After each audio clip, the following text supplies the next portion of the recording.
அருமையண்ணன் வைகோ அவர்கள் உடல்நலம் குன்றியிருந்த வேளையிலும் கூட நம்முடைய கவியரசு கண்ணதாசன் அவர்கள் பாடியது போல சிங்கத்தின் கால்கள் பழுதுபட்டாலும் சீற்றம் குறைவதில்லை என்று அருமையாக பாடினார். அதை போல வயதோ உடல்நலமோ தன்னுடைய உணர்வுகளை எழுச்சியை எந்நாளும் குறைக்க முடியாது என்பதை ஒவ்வொரு நாளும் சொல்லிக் கொண்டிருக்கின்ற அவர்களுக்கு நம்முடைய வாழ்த்துக்களை தெரிவித்துக் கொள்கிறோம். வரக்கூடிய ஆகஸ்ட் மாதம் 24 ஆகஸ்ட் 4 நம்முடைய அன்பிற்குரிய தலைவர் ராகுல் காந்தி அவர்கள் புத்தகத்தை வெளியிடுகிறார். நம்முடைய தமிழகத்தினுடைய முதலமைச்சர் நம்முடைய அன்பிற்கும் பாசத்திற்கும் உரிய மாண்புமிகு விஜய் அவர்கள் அந்த புத்தகத்தை பெற்றுக் கொள்கிறார். தலைநகரிலே ஒரு புதிய சரித்திரம் எழுதப்பட இருக்கிறது. அந்த விழா வெற்றி பெற தமிழக காங்கிரஸ் கட்சியினுடைய சார்பிலே நம்முடைய மாநில தலைவருடைய சார்பிலே எங்கள் நெஞ்சார்ந்த வாழ்த்துக்களை தெரிவித்துக் கொள்கிறோம். அடுத்து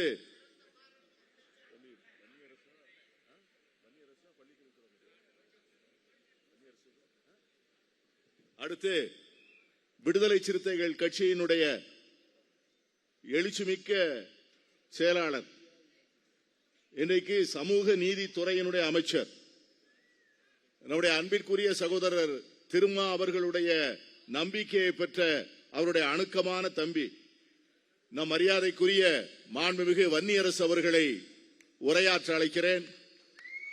அவருக்கு யாருப்பா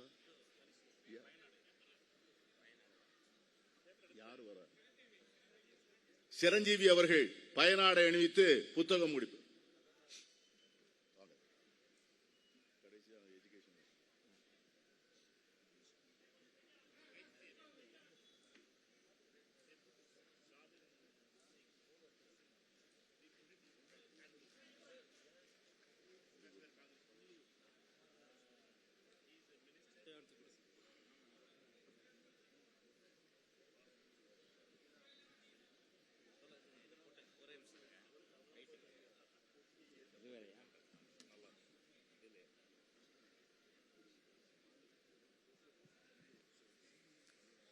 நீட் தேர்வுக்கு எதிரான இந்த பொதுக்கூட்டத்தை தலைமை தாங்கி நடத்தி கொண்டிருக்கின்ற காங்கிரஸ் பேரியக்கத்தினுடைய தலைவர், நாடாளுமன்ற உறுப்பினர், மரியாதைக்குரிய அண்ணன் மாணிக் தாகூர் அவர்களே, இந்த நிகழ்வை நெறிப்படுத்தி கொண்டிருக்கின்ற மரியாதைக்குரிய அண்ணன் பீட்டர் அல்போன்ஸ் அவர்களே, எனக்கு முன்னால் இங்கே உரையாற்றி அமர்ந்திருக்கின்ற மறுமலர்ச்சி திராவிட முன்னேற்ற கழகத்தினுடைய தலைவர், திராவிட இயக்கங்களின் முன்னணி தலைவர்களில் ஒருவர், மரியாதைக்குரிய அண்ணன் வைகோ அவர்களே,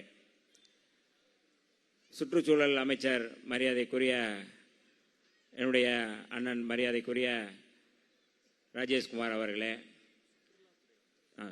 சுற்றுலாத்துறை அமைச்சர் மரியாதைக்குரிய அண்ணன் ராஜேஷ்குமார் அவர்களே, நிறைவாக இங்கே பேசவிருக்கின்ற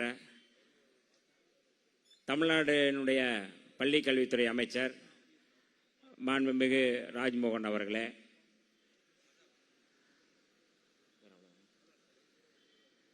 இந்த போராட்டத்தில் அல்லது இந்த நீட்டு எதிர்ப்புக்கு எதிராக களத்தில் நிற்கின்ற அத்தனை உறவுகளுக்கும் என்னுடைய வணக்கங்களை தெரிவித்துக் கொள்கின்றேன். காங்கிரஸ் கட்சியினுக்கு புதிய தலைவர் நம்முடைய மாணிக் தாகூர் அவர்கள் வந்த பிறகு காங்கிரஸ் கட்சிக்கு ஒரு புத்துணர்ச்சி ஏற்பட்டது போல மிகப்பெரிய ஒரு பொதுக்கூட்டம், இது போல ஒரு பொதுக்கூட்டம் அதுவும் சென்னையில் நடத்திருக்காங்க எனக்கு தெரியல. அதுவும் பாஜகவுக்கு எதிராக, RSS சங் பரிவார கும்பலுக்கு எதிராக, நீட்டுக்கு எதிராக இப்படி ஒரு போராட்டம் நடந்திருக்கிறதா, காங்கிரஸ் முன்னெடுத்திருக்கிறதா என்று எனக்கு தெரியவில்லை. அப்படி ஒரு சரியான ஒரு தலைவரை இன்றைக்கு தமிழ்நாடு கண்டிருக்கிறது.